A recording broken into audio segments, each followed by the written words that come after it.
I am your host, Nicole Will, and we thank you for joining us as we navigate the world with your aging loved one. We are here to come alongside elders, family members, and the senior living community as we explore the world of aging and elder care with helpful resources, informative interviews, and approachable conversations. We get to do this together, so join us on our journey, and this is the willGather podcast. Today we are talking about millennial caregiving. This is a diverse demographic. They are such a large group of our population that is providing caregiving right now. And we get to learn from one of the best, Ashley Stevens, the Dementia Guru. For the past 12 years, Ashley has utilized her gerontology background to provide support to caregivers throughout the state of North Carolina. Her story of dementia care began at a very young age and continues today with her incredible work. We will hear about Ashley and her story and her background and all about millennial caregiving. This is Ashley Stevens. Hi, Ashley. Thank you so much for joining me today. I was really looking forward to this conversation. So thank you. Yes, thank you, Nicole, for having me. I'm so excited to be here with you today. Yes, I'm so eager to learn more and get your perspective. I've been following along with your journey with the Dementia Guru, and I learn so much every time that I interact with your message and the information that you share. So I'm really thankful that we get to share a little bit about that with people today. Can you tell us, all right, so how did you get to this place? How did you create the Dementia Guru? Tell us a little bit about you and your background. Yes, so just a little bit about me. My caregiving journey began at a very young age, and I always like to say I'm older at heart. I know you've probably heard the saying young at heart, but I like to think of myself as older at heart because I've always had a place in my heart for older adults and dementia care, and it really dates back to my firsthand experience with my great grandma Trolley, and she was diagnosed with Alzheimer's disease.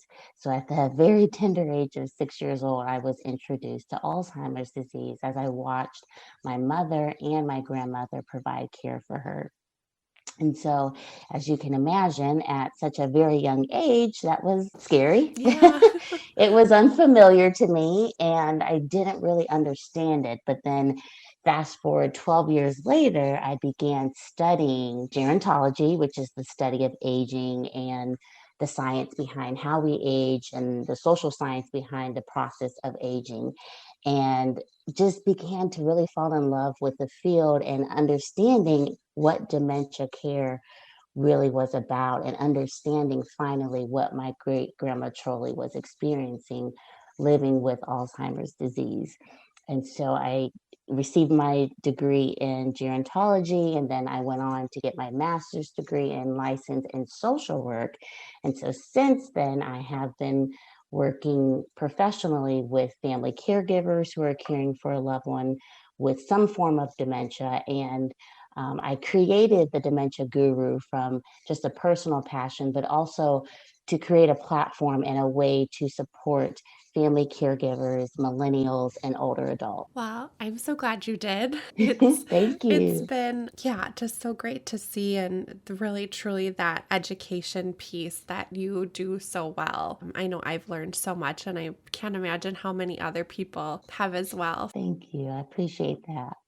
You do highlight that millennial caregiving, which is what we're going to kind of focus on today. We're going to have you come back because there's so many other things we could talk about. Yes. But if we're looking at that millennial caregiving, tell us, what is a millennial? What are some of those I can't say that word. What are Me some of neither. Me neither. those Ever. statistics? There we go. Yeah, so millennials are between the ages of 24 and 39, typically born around 1981 to 1996. And some researchers kind of argue that some millennials could be born into the early 2000s. So there's a little bit of flexibility there. I am a millennial myself. And what we're seeing is that a lot of millennial caregivers are actually in their 20s and their 30s, and more millennials are actually becoming caregivers. currently there are more than 10 million unpaid millennial caregivers. Yes. And another interesting fact about millennial caregivers is that we are the most diverse demographic of caregivers. So we've got a lot of unique qualities and unique experiences as millennial caregivers. I just miss that cutoff. Did you? I just miss it. Uh, I'm finding so much that there really is, like you mentioned with those stats, there's such a large group of people that are in that role and they're providing that care and it's unpaid and they're managing a lot of other aspects of life given, that age demographic. Their caregiving journey does differ from other caregivers. I think a lot of times we associate caregiving with more of that sandwich generation, right? Where I'm an older adult and I've got my parent that I'm caring for, raised my kids possibly. They might be in Hmm. college, they're a little bit older, and now I'm kind of managing both dynamics. And really, caregiving, I mean, it's such a broad term because it can encompass a lot of different things and a lot of different groups of people. So, how does the caregiving journey differ for millennials than other caregiving journeys? Yes, and I'm so glad that you mentioned that caregiving, that term is so broad because we do have many different types of caregivers, either professional caregivers or family caregivers, there's long distance caregivers. So we're all kind of in this together. We understand how difficult each role can be and has its unique challenges.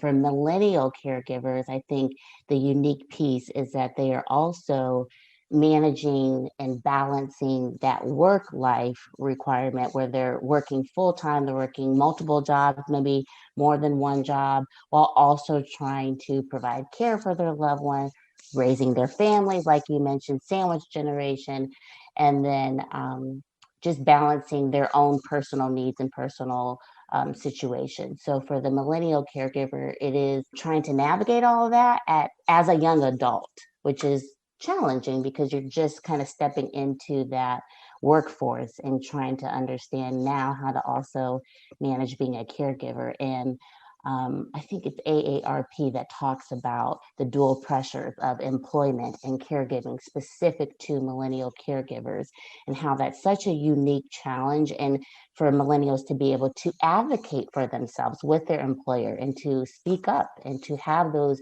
very open conversations about the need for support from their employer to be able to be a full-time caregiver as well. Yeah, with your perspective too, also as a Black millennial caregiver and those unique challenges, I think that's one thing I've learned from you is that has so many other components to it, right? The lack of Yes. resources and things like that. Could you tell us what are some of those challenges specifically? Definitely. So, as Black millennial caregivers, we make up about 34% of the millennial care demographic. Mm, And I know I talk about this on my platform often because it's just my heartbeat. mm, You know, the really cool thing about Black millennial caregivers is that we are ingrained in our cultural values and our cultural beliefs. That's also ingrained in the way that we provide care. yeah. And so we make a lot of sacrifices to care for our loved one in the home to honor Hmm. their wishes.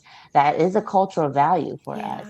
Yeah. And again, going back to what I was just mentioning for all millennials, we are also balancing that work, family, caregiving life, while also the added balance of being Black in America. Right. And that's not an easy task. So No. trying to manage all of those things and being a young adult, Hmm. again, going back to being fresh into the workforce, being new as a caregiver, really feeling like some of your young adulthood has been taken away because of the caregiving, which is a reality. And one article I read explained that very well through AARP that explained it as life interrupted. For the Mm. millennial caregiver, for the Black millennial caregiver, it is truly a feeling of life being interrupted, where Yeah. you feel like you're just getting started, but you can't really take off. Yeah, and really that age is such an age where the focus is grow your career, put in Yes. that time, you can rise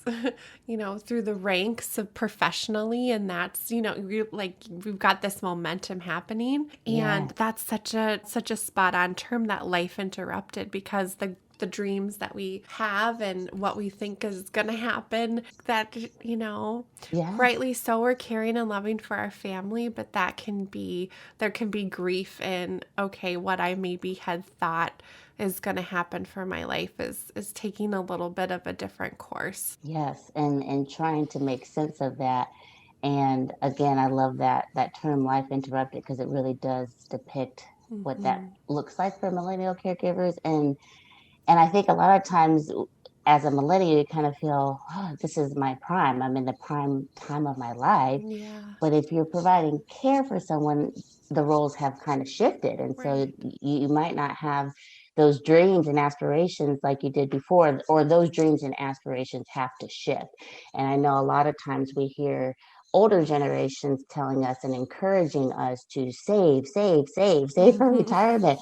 But for the millennial caregiver, that may not be an option, because they are literally coming out of pocket to Yeah, provide care for their loved ones. right. So even financially, it's a burden for millennial caregivers. It is, and it's a lot to carry when you're just trying to figure it all out. And with those challenges, I always like to look at where those blessings can be. Yes. And what are some of those unique blessings as a millennial caregiver? Yes. And I think, for millennial caregivers, but also just caregivers in general, Hmm. I work with caregivers day in and day out. And what I hear is that they feel that they have gained a sense of resiliency and a Mm. sense of purpose, a new purpose in their life that they Mm. may not have had before, because, they weren't providing care for someone. But now that that is a part of their life, they have the opportunity to kind of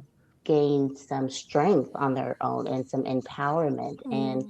that, again, that sense of purpose in their life. And um, for the Black millennial caregiver, I've heard a lot of families who feel that their family dynamic has been strengthened, that bond Mm. between the caregiver and their loved one has been strengthened due to that caregiving role, because it's brought them much closer together than Yeah. they ever thought they could be.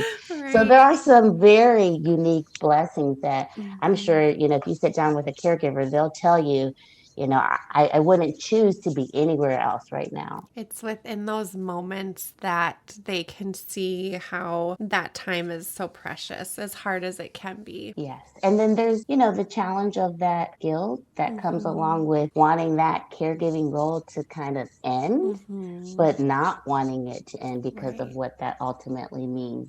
So, Yeah. kind of navigating the strength of the bond and Hmm. family dynamics, but also the shame and the guilt that comes with that role as a Yeah. caregiver. Maybe not the role as the daughter or the son or the grandchild, but more Right. so the role as that caregiver who's helping with the day to day hands on care that they didn't prepare for or they Right. didn't expect. Yeah, you bring up such a good point of all those emotions and that grief can live in our caregiving. Yes. Really, over our life, we have so many different emotions. And the one that I see comes up in this caregiving journey is the grief, and you mentioned shame and those different types of things that we have to work through. So, in what ways do you see grief and those other emotions show up, and how can we as caregivers cope with that? That's a great question. And we definitely see grief present itself in multiple ways throughout the caregiving journey, in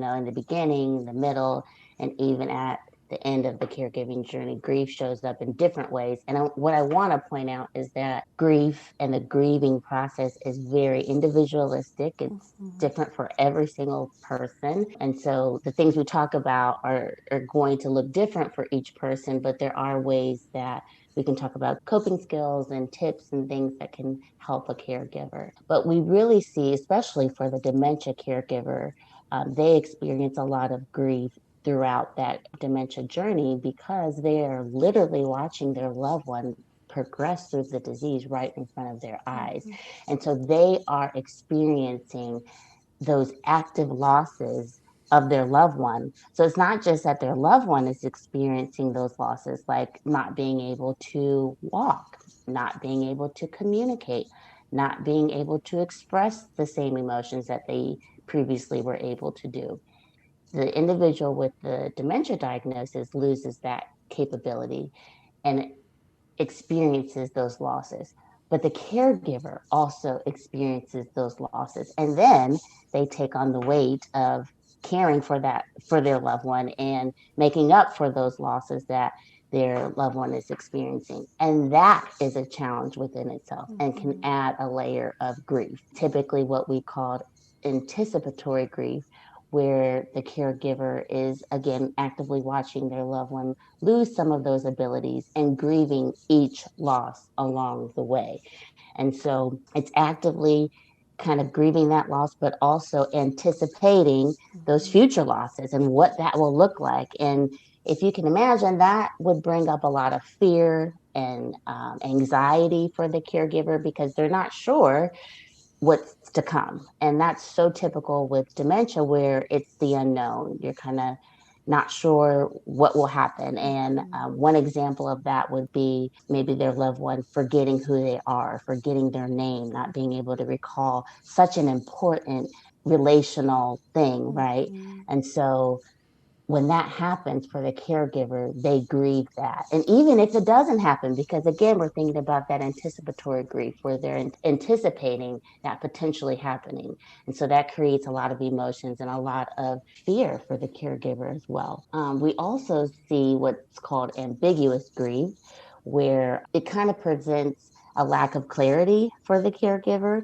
And due to certain losses, they may have more confusion or they may not understand what's happening. Or even with the dementia diagnosis, more specifically, there's just uncertainty with that process and with that diagnosis. And so that uncertainty can bring upon some ambiguous grief and confusion for the caregiver as well. A lot of different ways it can show up. I spoke with a woman the other day who she had written a book about her caregiving journey with her mom, and Mm-hmm. she talks about that, how she really did go through so much of her grief while her mom was still alive. The little things of, watching her frail body as she would sit in the chair, and her mom Mm-hmm. who was so strong. And so all of those things that can surprise you when you're in it, that show up as grief that we're not even aware of, or like you said, Yes. like we're not anticipating it, and some we can. And just to remember that they're not alone.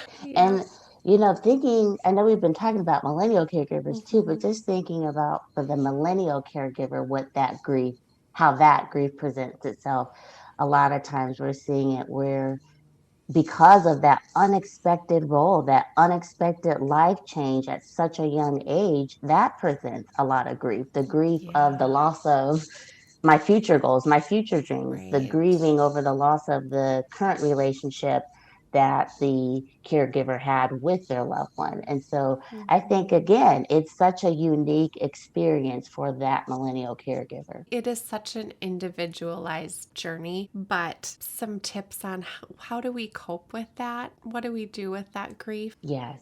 And I think you said it so good first, knowing that you're not alone. It Mhm. feels lonely and it will be moments of loneliness, but just knowing that you're not alone. There's others who have experienced this. There's others that you can connect to. So don't stay in that loneliness. Mhm. Reach out for support. Stay connected. There's usually great support groups and specific grief support Mhm. groups for family caregivers. And then the other coping skill or coping resource, I would say, is seeking therapy. Mhm. I am a huge proponent of Mhm. therapy. I think it is so beneficial, especially for caregivers, if they're actively caring for their loved one, but even after their loved one has passed, seeking that therapeutic support where they can process that grief, they can create and hold space for that grief to live, and then know how to process that and move forward. And I think the best place to really learn how to do that is with a neutral party, with a therapist who is professionally trained, who can kind of help that caregiver navigate that grief. That's good advice. Silver lining of our world with COVID is that we are able to have access, even virtually, to a lot of different therapists that we might not Yes. have been able to do that before, and now we can. And so, really, to reach out and find someone that's available. Absolutely. And it's created a lot of flexibility for all of us, Mm-hmm. not just caregivers, but all of us during this pandemic where we can find some teletherapy, is what they call it, teletherapy, where we're able to talk with someone. And there's even unique ways in doing therapy at home too, where you create that safe space in your home. Or Mm-hmm. I know some caregivers go out to the car and they create that safe space and they kind of have a ritual for getting ready for therapy.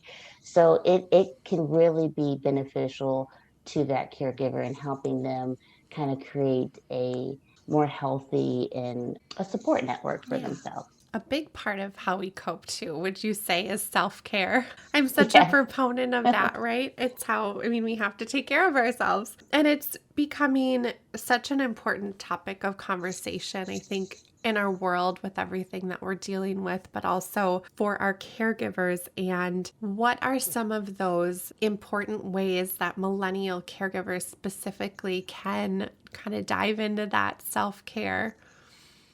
Yes. And I'm so glad you brought self-care up because that is like a hot topic right now. And I think some people have even kind of gotten over the whole self-care. It might think it's a trend, but it's really not a trend. And Yeah. I, encourage caregivers to really think about, how do I take care of myself? And Hmm. when we're talking about self-care, it's not just those, simple feel goods. Those are nice, and getting Hmm. your nails done and your hair done, that those things are nice, but self-care is also a lot bigger than that. It's about promoting your self-efficacy. It's about honoring your mental, spiritual, emotional, physical well-being, and doing those things that help to restore you, to restore your soul. And so what are the things that you can do to help restore your soul? And Mm. those, again, it's going to be individualistic for that person. Yeah. But when working with caregivers, that's exactly what we're talking about. What is important to you? What helps you feel revived from your caregiving situation? What are the things that add meaning to your life? And how can you find little tiny ways to implement those tasks or those activities throughout your day or throughout your week? And so I think self care is also not just a huge event, right? Hmm. Sometimes it's just being able to take 10 deep breaths when the moment's getting bigger than you. Hmm. Being able to step outside when your loved one who is living with dementia may be experiencing an aggressive behavioral symptom. So finding ways to honor yourself in those tough moments, Hmm. and then restoring your soul, doing those activities that help you be able to get back into that race of caregiving, really. I love that term, restoring your soul. So Yes, good. That's really what it comes down to, doesn't it? it does. It does. And again, I know I say this a lot, but it is individualistic. So Hmm. for one caregiver, restoring their soul might be going to get their hair done or going out to run errands, because that's the only time they get out of the house and they're able to take a break from the caregiving. I had another caregiver I've worked with who, for her, respite and self care looked like taking a nap because Hmm. she was up all night with her loved one. So, again, it's going to look different for everyone, and it doesn't have to fit a certain criteria or mold. It's really what is restorative for that caregiver. And how can you argue with what's restorative for one soul is different than the other? I mean, Exactly, it's so exactly. individualized. Yes. Oh, it's so true. Where can millennial caregivers find support? What does the government have any programs? What resources are available? What are some of your favorites? I always say, millennial caregivers are really, really savvy. And that's what I just love about us, Yeah. because We are researching resources. Mm-hmm. We are tech savvy. We are starting our own support networks. Yeah. We've got virtual support groups. There's Facebook groups. I recently started an online Facebook group called the Savvy Millennial Ah, because, we need a space just for us you millennials. do. But getting connected online, getting connected to local programs, Mm-hmm. that's really important. And the best place to do that is typically going to be your local area agency on aging, the AAA area agency on aging, and they're able to connect you to those local resources and services. Maybe there's a grant program or a respite program. In my county, we have block grants that help with in-home aid assistance, adult day center programs. They fund those programs as well. So I always encourage caregivers to contact their local area agency on aging. And then there's also other government programs such as Medicaid, which would help with personal care services in the home. Medicaid could also cover the cost for long-term care costs in a long-term care memory care or assisted living community if the individual qualifies. Veterans assistance benefits are another option for those who are veterans. And then again, local grants, local respite programs. Here in the state of North Carolina, we have a wonderful grant program that I work with, and we provide vouchers for caregivers.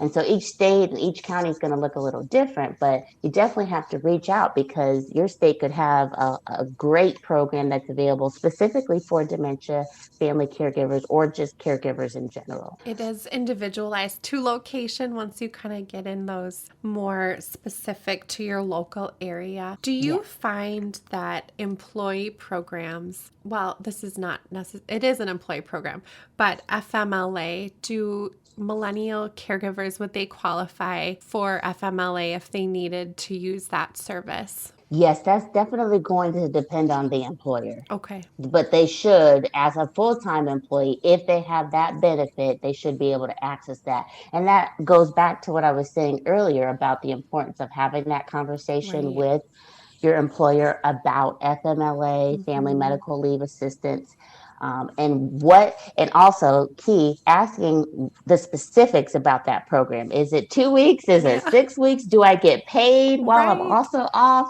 These are the details you definitely want to find out. And Mm-hmm. I think, a lot of states are trying to be more connected and trying to support caregivers. So some employers may even have caregiver programs. Not many that I know of, but there are some that are a little bit more progressive and they're trying to offer caregiver programs so that you're able to work from home or have a flex schedule and be able to kind of meet your needs a little bit more. What encouragement would you give others as they are starting on this caregiving journey? I always love to leave people with a little bit of hope, right? As we are, it might be new or we might be in it for a little bit. What would you say? We know that young caregivers experience very high levels of emotional distress, anxiety, depression, while they're trying to navigate this unexpected role.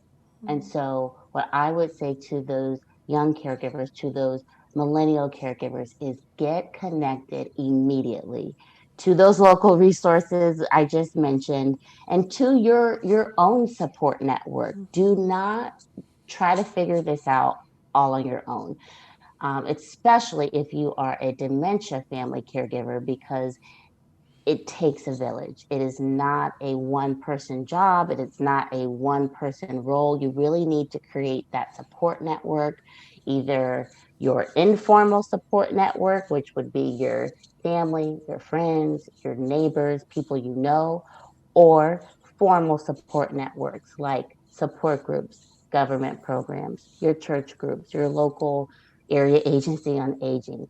So I would definitely suggest to get connected as fast as you can. If you're tech savvy and you're into researching things, look up what is locally available to you and talk to someone about what resources you can get connected to. And again, I know I mentioned I've got my support group on Facebook. You're always welcome to join us there. But even there's tons of other caregiver groups on there. You Mhm. just type it in the search engine. So Yeah. I think I can't say it enough. Get connected. Don't do this alone. You don't have to do it alone. Some other resources that I wanted to mention for millennial caregivers, Hmm. the youth movement against Alzheimer's is a great resource. Millennial Care, which is based out of Canada. They're doing some new work and some great prizes and competitions that they're doing for millennial caregivers. The SCAN Foundation, their website is www.yougiveacare.com, and they are wonderful. They're focused on millennial caregiving. And then, of course, if you're a dementia caregiver, you want to get connected to the Alzheimer's Association because they have just a wealth of resources and information. They've got support groups. I facilitate a support group with them. They've got educational programs, conferences. They have a 24-hour helpline. Mm. That helpline has been a lifeline for so many caregivers. So, again, get connected. The resources are available. And if you don't know how to find those resources or get connected to them, reach out to me. Yay! Yes. I'm happy to help. Happy to help. Thank you, Ashley, so much for sharing your wisdom with us. And we will absolutely direct everybody to you with any questions, or if they wanted more information, we can absolutely direct them to you. Where should we send them? Yeah, so my website is www.thedementiaguru.com, and that's the dementia, DEMENTIA, guru.com. And then my Instagram, Twitter, Facebook, it's the same handle at the Dementia Guru. And then if you want to email me, if you're a business and you're interested in partnerships and working together, you can email me at info@thedementiaguru.com. Wonderful. Thank you so much. Thank you, Nicole. So, I have to tell you about Jimmy Zolo and his new company, Joe and Bella. Our paths had crossed, and I'm so glad they did. It was such a pleasure to meet Jimmy. He is passionate about older adults. He told me that after both of his grandparents moved into a care community, his family's world was turned upside down, and they really became caregivers overnight. As you know, being a caregiver to someone close to you is often overwhelming. There's so much for you to manage, even with the support of a care community, like making sure your loved one has all of the products that they need and keeping them stocked when things run out, keeping inventory on what you have and what you don't.